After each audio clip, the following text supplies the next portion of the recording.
Intriguing question. What if everything you thought you knew about Jesus' teachings was just the surface? For centuries, profound parables have lain hidden, containing secret wisdom meant to guide you to unprecedented inner peace. Prepare to unlock the spiritual truths that will transform your understanding of ancient wisdom forever. All right, family, let's get into it. You know how sometimes you're scrolling through life, everything looks good on the surface, but you've got this low, key feeling that you're missing the main point. Like you're stuck watching the trailer when the whole mind-blowing movie is playing right next door. That's because you are missing it. But it's not your fault. The real deal, the ultimate cheat code for a life of total, unshakable inner peace, was hidden in plain sight. Jesus, the God himself, dropped these insane wisdom bombs in his parables, but he wrapped them in a secret language, a cosmic cipher. So only the right people would get the keys. And listen up, because this is the part that'll blow your mind. This ain't for everybody. It wasn't meant to be. Out of millions of souls just going through the motions, you are here. Right now, you showed up. That ain't a coincidence. That's a divine DM. You are the chosen one for this revelation. Jesus selected you from millions to hear this. So, if you're ready to level up, to finally crack the code and access a peace that don't quit, no matter what drama life throws your way, you need to stick around. So the real question isn't if you're chosen. You are, or you wouldn't have made it this far. The real question is, what are you going to do about it now? The blueprint for your soul's upgrade is right in front of you. If this hit different, if it resonated deep in your spirit, you got to let me know. Smash that like button. It lets me know the message is landing. Down in the comments, drop the symbolic number 7, the number of complete spiritual perfection, if you're ready to accept this calling. And most importantly, subscribe and hit that notification bell, because this isn't the end of the journey, it's just the beginning, and you're not going to want to miss what we decode next. Of course, here is the expansion of your first keynote, continuing directly from the flow of the introduction. So, let's get into it. Let's talk about the parable problem. You see, for centuries, we've been handed these stories, the prodigal son, the sower, the mustard seed, and we've been told, all right, kids, here's the moral: be good, forgive people, have faith. And it's like, cool, got it. But then you walk away and your life is still a mess. Your peace is still MIA, and you're left wondering, is that really it? Is that all the Son of God had for us? It feels like getting all hyped up for the latest blockbuster, and then they only show you the poster. That's the surface story. It's the literal, Aesop's fable, level interpretation. It's the wrapper on the candy bar. And if that's all you're getting, you're just chewing on the paper. You're missing the real nutrition. The problem isn't with the parables. The problem is with our reading. We're stuck in the footnotes when the real text is written in the language of the soul. Because Jesus wasn't a simple moralist. He was the ultimate spiritual programmer. He wasn't just telling nice tales to make people behave for a week. He was embedding a cosmic-level operating system into what looked like simple folk tales. He used the surface story as a distraction, a misdirection, so the ego mind would be entertained and pacified, while the real, secret teaching, the soul code, could slip past your mental defenses and hit you right in the spirit. It's like a Trojan horse for truth. The townspeople, your logical, analytical mind, see a big wooden horse and they're like, okay, weird gift, but whatever. Meanwhile, the special forces, the real understanding, are hiding inside, waiting for the cover of night to unlock the gates of your own inner city. Think about the parable of the sower. On the surface, it's about a farmer throwing seeds on different types of ground. Easy. But the soul code, it's not about dirt and seeds out there. It's a radical internal diagnostic tool. The path isn't a physical road, it's your own unconscious mind, hard packed by habit, where the birds, the distracting thoughts of fear and worry, snatch away any good idea before it can even take root. The rocky ground. That's you when you get all excited about a new spiritual high, a retreat or a workshop, but you have no depth of practice, no root system in the absolute truth.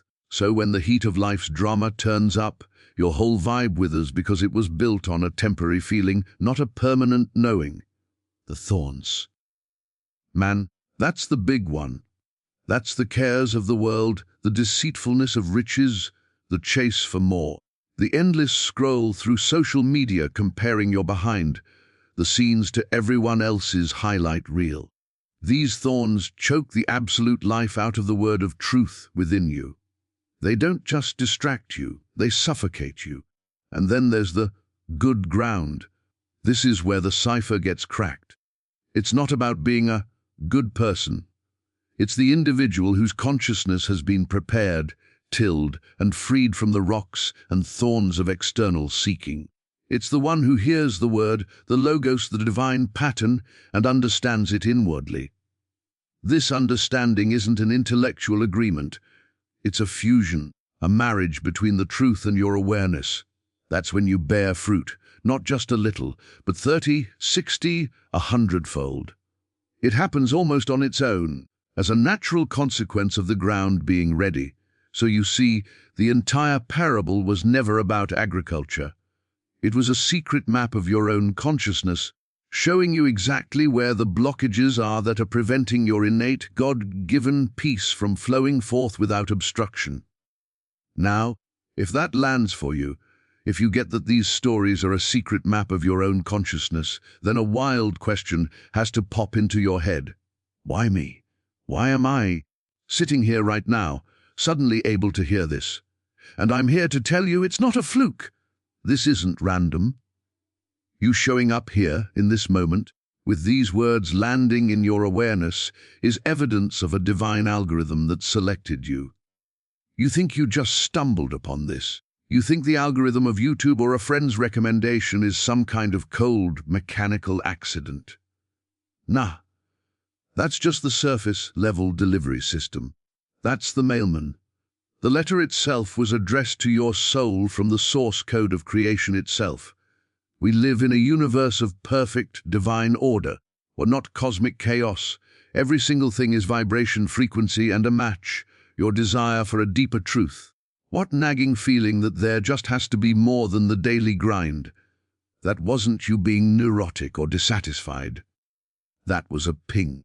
That was your soul's unique frequency sending out a signal into the cosmos, and this teaching, this specific decoding, is the exact resonant frequency answering back.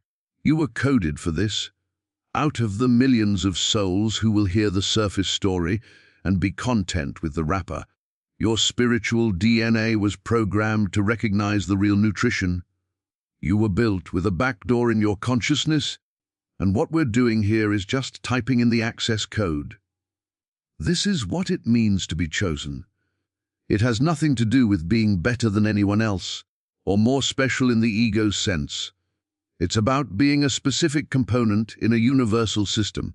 A square peg can be the most beautiful, polished, intelligent peg in the world, but it will never fit a round hole. This teaching, this path of inner peace through the decoded word, is a round hole. And you, my friend, are a round peg. You fit. Your particular set of struggles, your unique history of triumphs and failures, your specific brand of longing.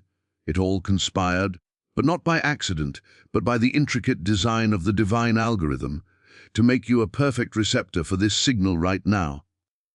Think of it like this. A radio station is broadcasting 24/7. The music is always playing. The signal of perfect peace, what the old mystics called the Christ consciousness, is always on the air. But most folks are walking around with their dial stuck on AM static, the station of fear, lack, and drama. Some have found the FM band. What they're listening to, the be a good person station, and that's cool, the music is nicer. But you've been tinkering with your internal tuner. Maybe you didn't even know what you were doing. You went through relationships, jobs, maybe different philosophies, trying to get the signal clear. And now, in this moment, the dial has clicked into place.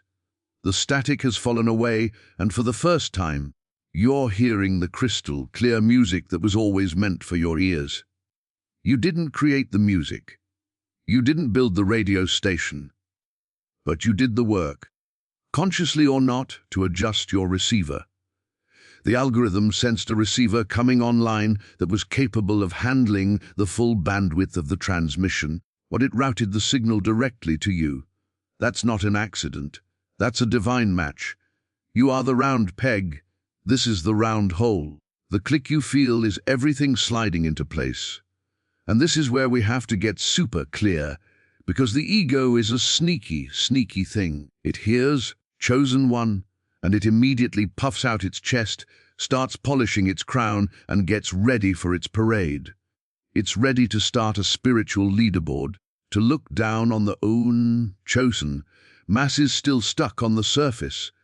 If that's what you're feeling, you've grabbed the wrong end of the stick.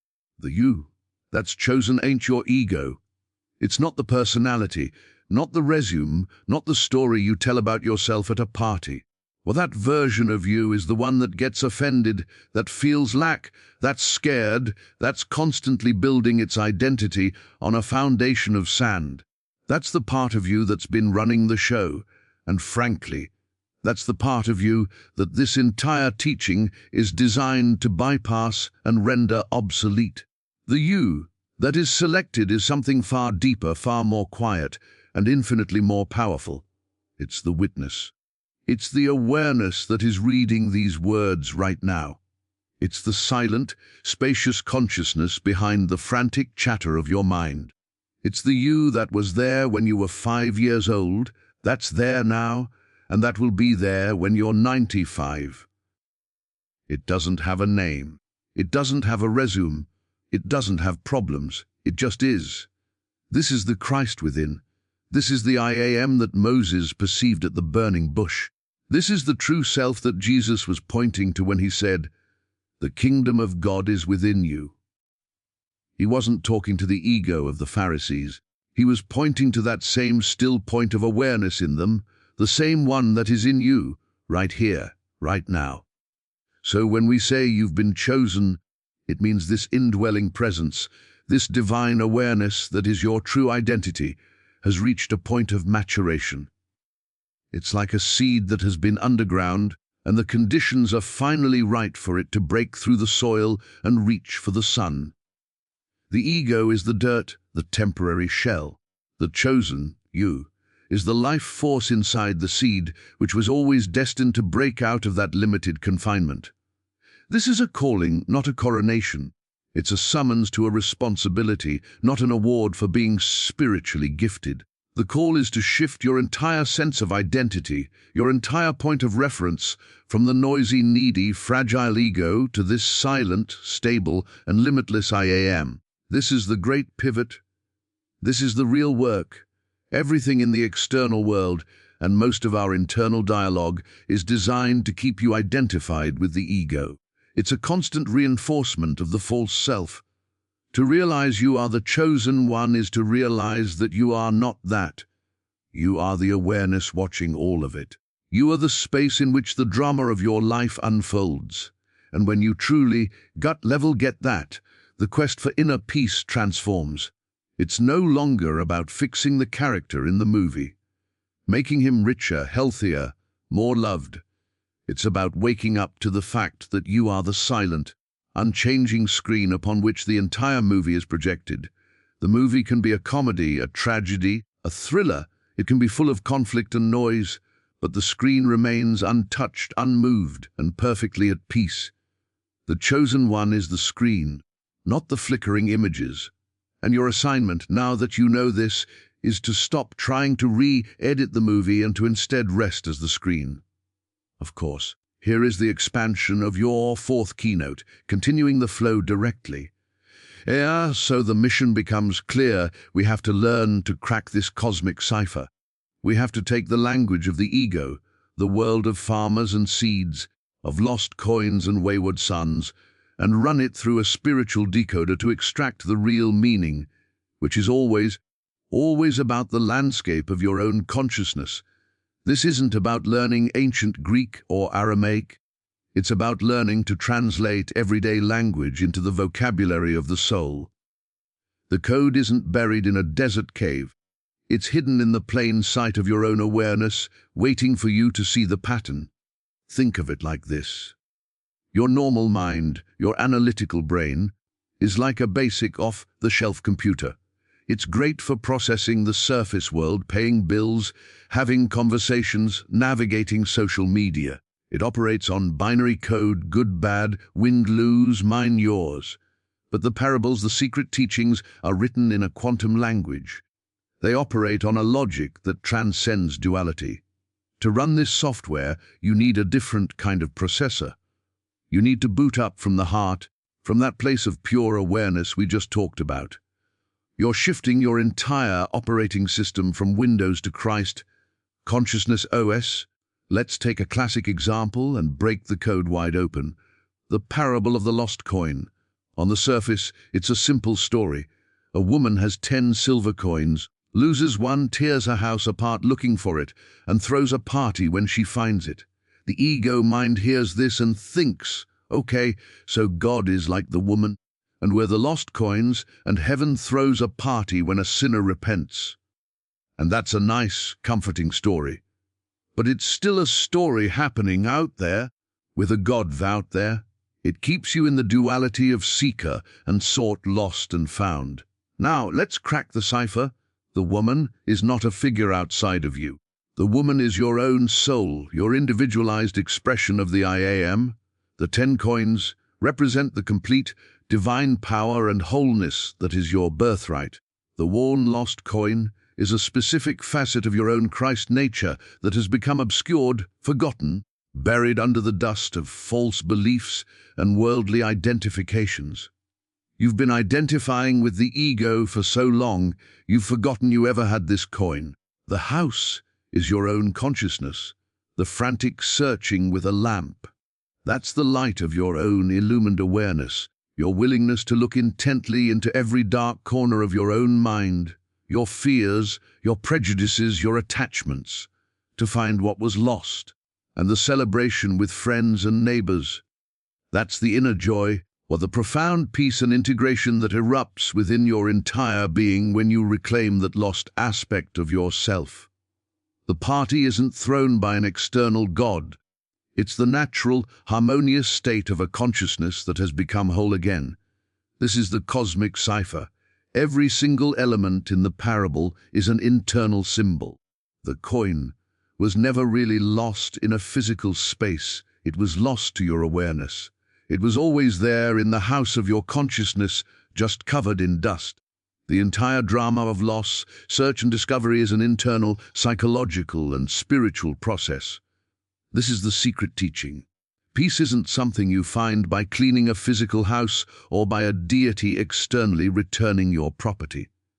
Inner peace is the inevitable, natural state you experience when you stop projecting the drama outward and do the deep, personal work of sweeping your own inner house with the lamp of awareness, until you recover every last fragment of your forgotten, but never gone, divine inheritance. This changes everything. When you truly grasp that the kingdom is an internal landscape and these parables are the maps, the whole quest for peace gets flipped on its head. You stop chasing it. You stop trying to arrange the external world perfectly, hoping that if you just get the right job, the right partner, the right amount of money, then peace will finally show up as a guest. That's the ego's game, and it's a rigged game you can never win. Because peace was never a destination to arrive at, and it was never a temporary state dependent on conditions. Inner peace is your default setting. It is the factory preset condition of the I am, the screen upon which the movie plays. It's what's left when you stop all the frantic doing and correcting and seeking that the ego is so addicted to. Think of your true nature as a perfectly still, crystal, clear mountain lake. The ego, with all its fears, desires, and judgments, is like a constant storm on the surface of that lake. It churns up waves of anxiety, muddies the water with past hurts, and makes it impossible to see the depths. We've spent our whole lives trying to calm the storm by manipulating the weather, trying to stop the wind, begging for the rain to cease. We think if we can just control the external conditions, the lake will become calm. But the secret the parables reveal is that the lake is always calm. Just a few feet below the surface turmoil. The peace isn't something you create, it's something you access by diving beneath the storm. The storm is temporary, a surface phenomenon. The profound, unshakable stillness is the eternal, fundamental reality of the lake itself. This is the ultimate cheat code. You're not trying to become a peaceful person. You are, at your core, peace itself, temporarily identified with a chaotic weather pattern. The work, then, is not one of construction, but of subtraction. It's about letting go of the identification with the storm. It's about recognizing that the thought, "Oh, I am anxious," is a lie. The truth is, there is anxiety appearing in the field of my awareness, but I am the awareness, not the anxiety. This slight shift in perspective is the difference between being trapped in a nightmare and lucid dreaming. You realize you are the dreamer, and the content of the dream, no matter how frightening, cannot ultimately harm the one who is dreaming. So when Jesus talks about the peace that passeth all understanding, this is what he's pointing to. It's a peace that makes no logical sense to the ego. The external circumstances might be a total mess. You might be facing lack, sickness, betrayal. And yet, at the level of the soul, there can be a bedrock of stillness that remains completely unshaken. It passes understanding because the ego cannot comprehend it. The ego can only understand a peace that comes from everything going its way. This is a peace that exists despite what is happening on the surface. It's the peace of the lake's depths, indifferent to the hurricane above. This is your birthright. This is your natural state, and it has been waiting for you, not as a reward at the end of a long journey, but as the very ground upon which you've been standing this whole time. You just forgot because you were too busy looking at the storm. And right there is the rub. Knowing all of this, understanding the cipher, feeling chosen, intellectually grasping that peace is your default setting, means absolutely nothing if it just stays as a really cool idea in your head. This isn't a philosophy to be admired from a distance. This is an operating system that demands to be installed and run 24/7 in the messy, unpredictable, high-definition reality of your daily life. Your assignment, now that the map is in your hands, is to live the decoded life. This is where the rubber meets the road, where the mystical becomes practical, and where you find out if you're just a spiritual tourist or a true resident of the kingdom. So what does that look like? It means you become a full-time translator for your own soul. Every single event, every interaction, every moment of friction or joy becomes grist for the mill. Your boss yells at you. The surface story is about disrespect and job security. The decoded life asks, where in my consciousness is the hook that this is catching on? What part of my ego identity feels threatened? Can I rest as the awareness behind this reaction? Your bank account gets low. The surface story is panic and scarcity. The decoded life looks for the lost coin of your innate wholeness, remembering that your true substance is consciousness itself, not a number in an app. You get stuck in traffic? The surface story is frustration and impatience.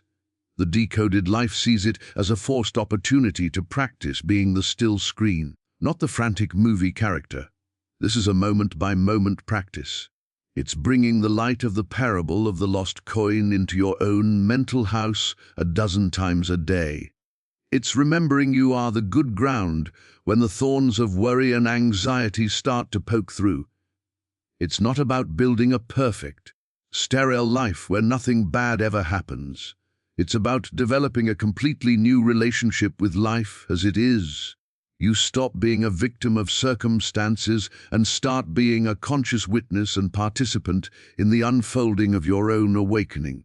The decoded life is the ultimate act of empowerment because it means nothing and no one outside of you has the final say on your state of peace. Your peace becomes an inside job, non-negotiable and independent of the chaos. This is the real fruit that the teachings of Jesus were always meant to produce. It's not about converting others or proving a theological point. It's about you, right here, right now, becoming a living, breathing, walking, talking demonstration of the principles he taught. It's about your life becoming so grounded, so radiant, so unshakably calm and compassionate from this inner knowing that people don't need to hear the parables. They see the result in you. They feel the frequency of your being and wonder what your secret is. And your secret is simply this: you stopped reading the story and you started living the code. You took the map out of the drawer and you began the greatest adventure a human can undertake. The journey not to a distant land, but to the very core of your own being, reclaiming the kingdom that was yours all along.